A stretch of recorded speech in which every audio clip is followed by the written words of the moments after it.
Joe fans, Joe Motion Videos 82 here. It is time for another G.I. Joe toy review. But before I get into that, there's a few things I want to show you. I want to thank whoever sent these to me. This arrived a few days after my review of the Python Patrol Crimson Guard. I didn't have either of these. There's no return address on the envelope, so whoever sent these, thank you very much. I greatly appreciate it. There is a little bit of graffiti on there from kids.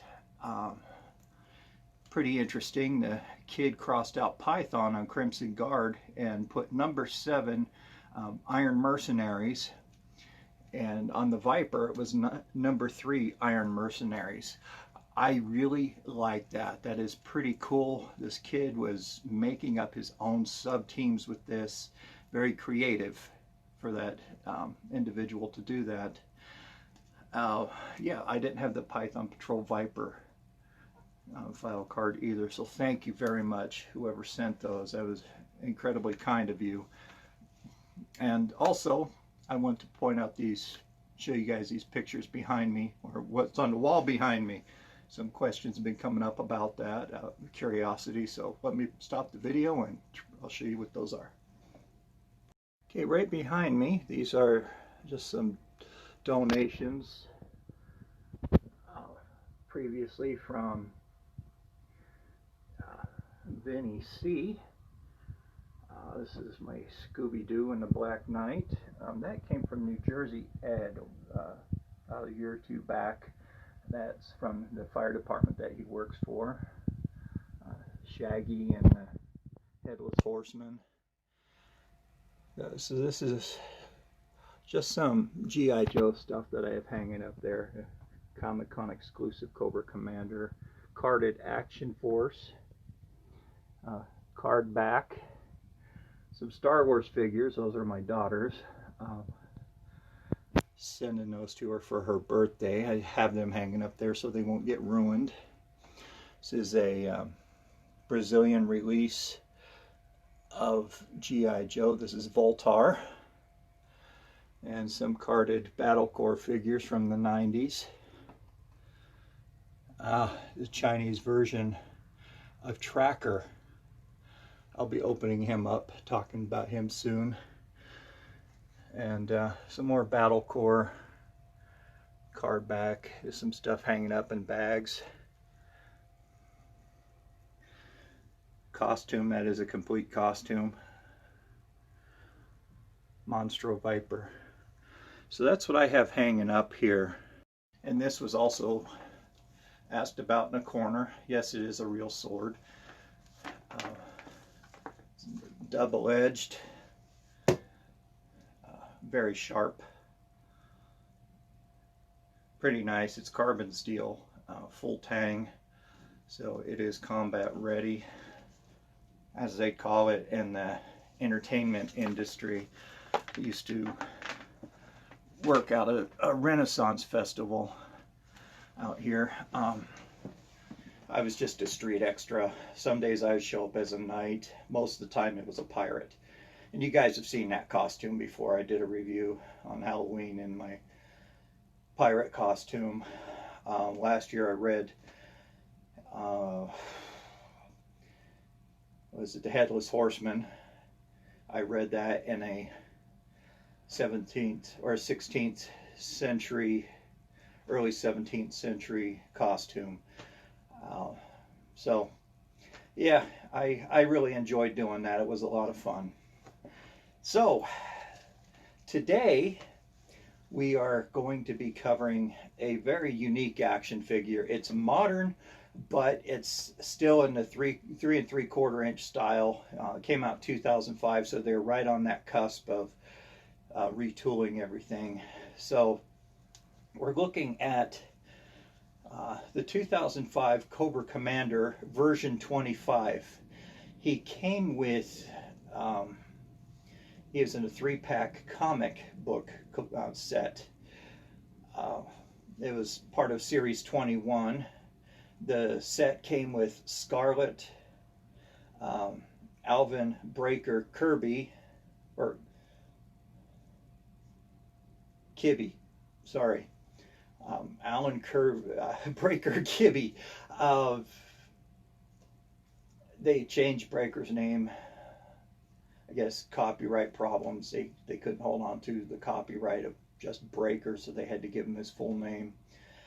It also came with comic issue number 9.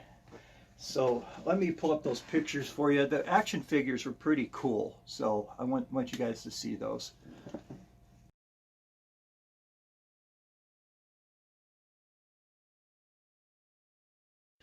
All right, those are really neat looking action figures. You can see the paint is almost a pastel color. Just really cool. I think those are really neat action figures. I have a Zorana from that same year, so her colors are more pastel than a vibrant color that we're used to receiving. This Cobra Commander is pretty cool. Obviously, I don't have childhood memories of him, as I was well into my adult years by then. Well, maybe my early 30s at that time. So this guy is really neat. I don't remember seeing him on the shelves at all. The head sculpt is new, but the rest of him was reused from the not the Battle Core, but the Battle Sounds, I guess they were. I can't remember the name of them, where they came with that noise-making backpack that was screwed to their backs. So I'll point that out to you on this particular Cobra Commander. So let's go ahead and take a look at this guy. He is really neat. Here he is, Cobra Commander. Yeah, as you can see, this is quite different. Let's go ahead and look at his gun first. It is his usual gun. This one came with the 25th anniversary Cobra Commander. It is his Fang Pistol, I think it was called. Pretty neat, futuristic looking gun. This little knob here was to attach in a charger on his back, but since this one was with that electronic commando or whatever they called it, his back is flat, and you could see right here, and here are where the screws had originally gone. So they filled that in with plastic. So that's the body that they used with him. Pretty cool. And the really neat thing I like about this is he is a hologram, or supposed to be. So he's made from this translucent plastic with some black highlights in him to kind of break it up. Look at that mask. Pretty cool. That is a very good sculpt on his mask. Very menacing. Got rid of that Pac-Man style mask. You can see here he has a braid on his right shoulder. He has this bandolier, or not really bandolier, but a belt going across his chest, and his would have been a ceremonial coat. Buttons up the side, and you could turn the flap down on it. Of course, the back is flat. Nice belt on him. He has some pouches sculpted in there. He has these stripes going down his legs. His pants are bloused in these really neat boots. He has a stiletto on that boot. He has a pistol sculpted on that leg. Very cool figure. He is one of the better Cobra Commanders, in my opinion. Yeah, just this hologram plastic is really cool. If you could remember, back in '94 96 or 97 when Star Wars was released again in the theaters. The first 3 movies. There were a few action figures that came out. One was an Obi-Wan Kenobi that was a mail away with Doritos. And he was in this same color plastic. But that was the spirit of Obi-Wan Kenobi.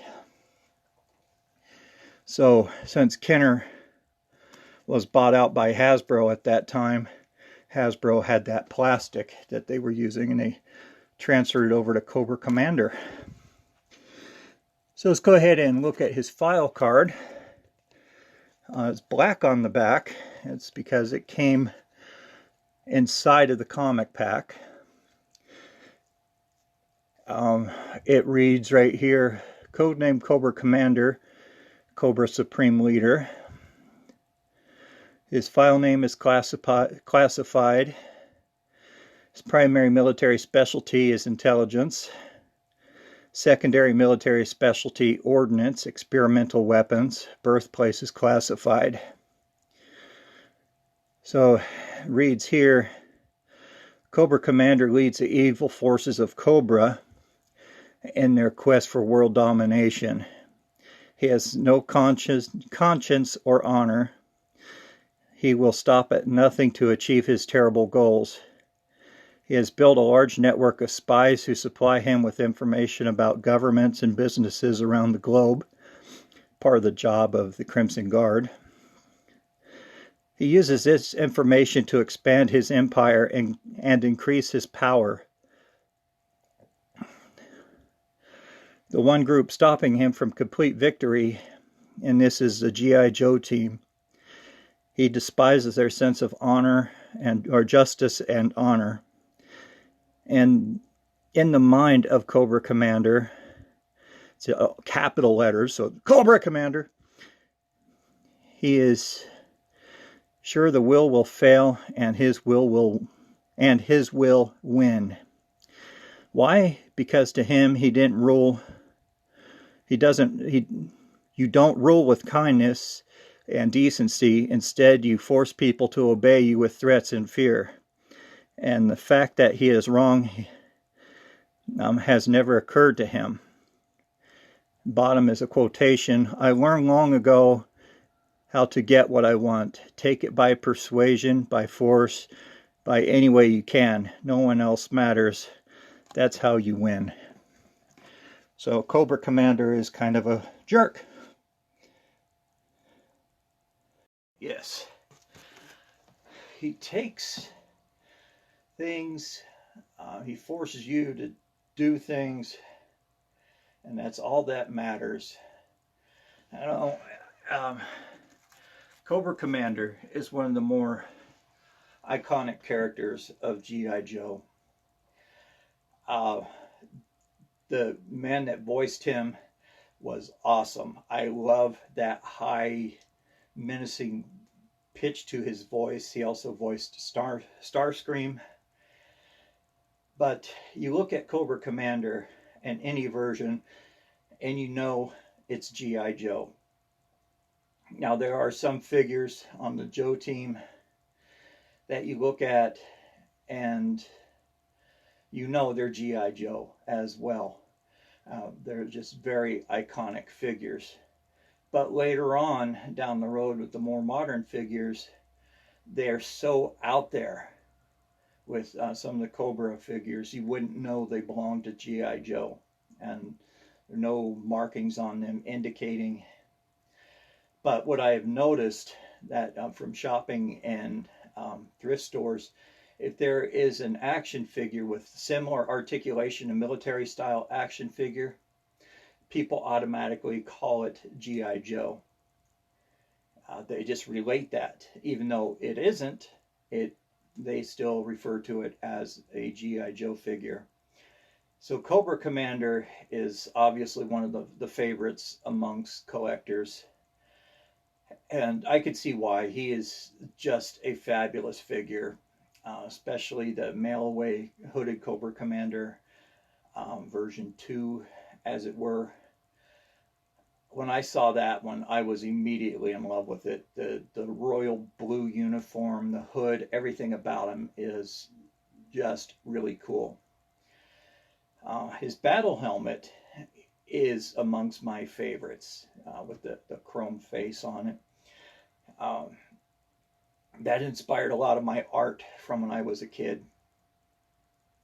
So, needless to say, Cobra Commander is here to stay.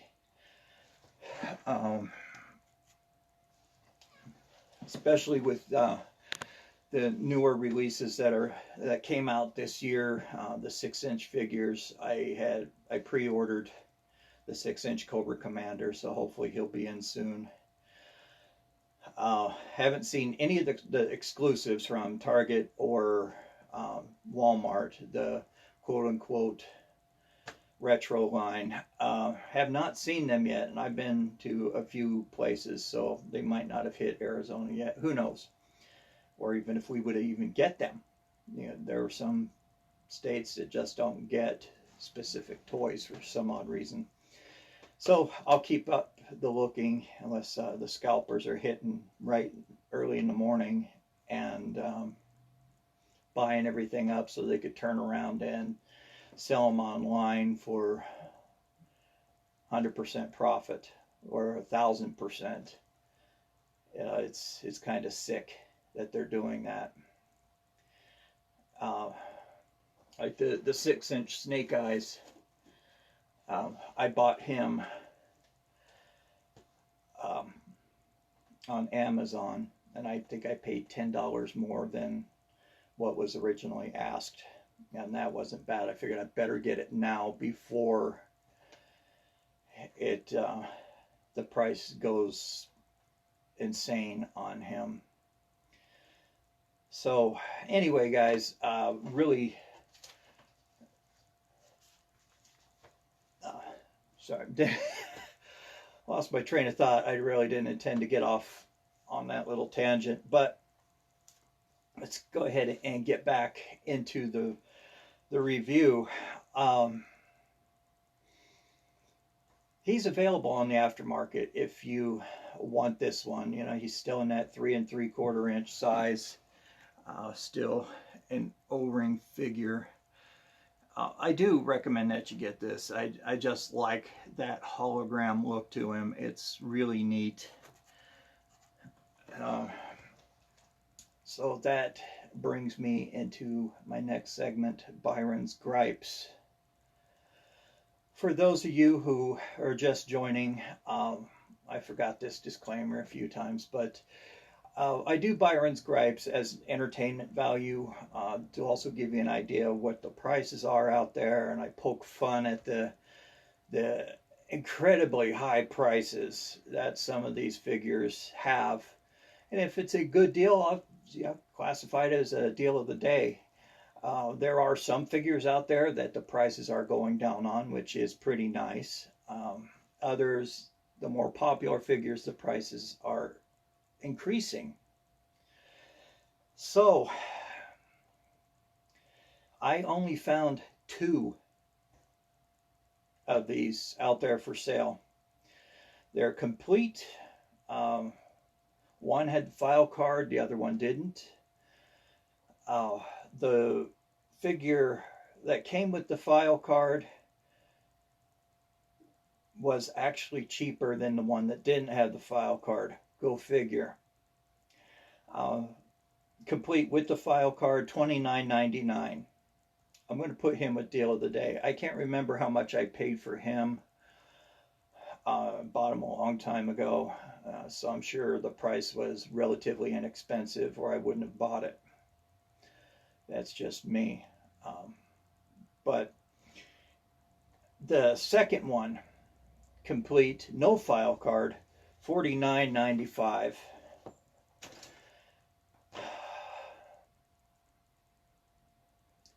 That is just a bit ridiculous. Yeah, it's somewhat of an older figure, but it's still modern. People just see G.I. Joe and they really think that it's incredibly valuable. Well, it's not.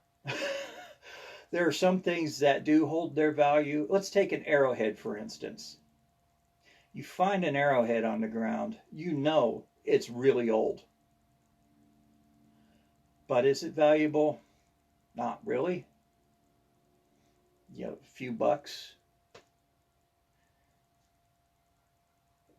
There are even Egyptian artifacts that are pretty much worthless. I remember seeing on a show somebody had found a little oil bowl, what they would use to light their way around inside of houses or in the pyramids. They just fill them with oil and light the oil. Somebody asked if those were valuable, and the curator said, "Oh no, those are all over the place." So if there are thousands and thousands of these, it does not mean that they are valuable, or they're old, but there are thousands of them, so that takes the value down. So that's what I have a problem with G.I. Joe. Yeah, there are a few that are very valuable, the more exclusive figures and vehicles. Army builders, just because of supply and demand. You know, the comic packs, those weren't mass produced like a single carded figure were. So yeah, that the value is a little more valuable. What I mean, they weren't as mass produced. With a carded figure, I don't know how many go out, but the comic 2-packs or 3-packs, those were produced in a lesser number. Just making an educated guess on all that. So, yeah, there are some figures that are a lot more valuable than others, but it doesn't warrant these high prices. That's my long-winded point. It does not warrant those high prices. So, anyway, guys, thank you very, very much for tuning in. Especially thank you to all my channel supporters for helping this channel grow, for your donations, for helping with reviews. So you guys are incredible. I am very grateful for you, and very grateful for all of you who find my content worthy enough to subscribe to my channel. That is amazing. I love seeing those numbers increase. It really makes me feel good when that happens. You know, I'm 4 years into this, and it's been fun. It's a very neat journey. I've met a lot of incredible people. So I'm coming up in COBRA Convergence in the middle of the month on the 18th. So stay tuned for that. Check out all these other channels that are doing COBRA Convergence. Head over to HCC788, his channel. He has a list of who, his Sunday review, he mentioned that, of who's participating the first half of this month. So a huge lineup. So there's a review every day. You get 31 days of G.I. Joe in August from the COBRA Convergence. So thank you guys ever so much for tuning in, for watching this channel, for putting up with my long-windedness. And always remember to be kind to everyone, especially right now. These are kind of crazy times. It's especially nice to be kind to everybody right now. And always be kind to animals. They know nothing but unconditional love. So stay tuned next week for another G.I. Joe toy review. Until then, this is Joe Motion Videos 82 signing off. We'll talk to you later. Bye-bye.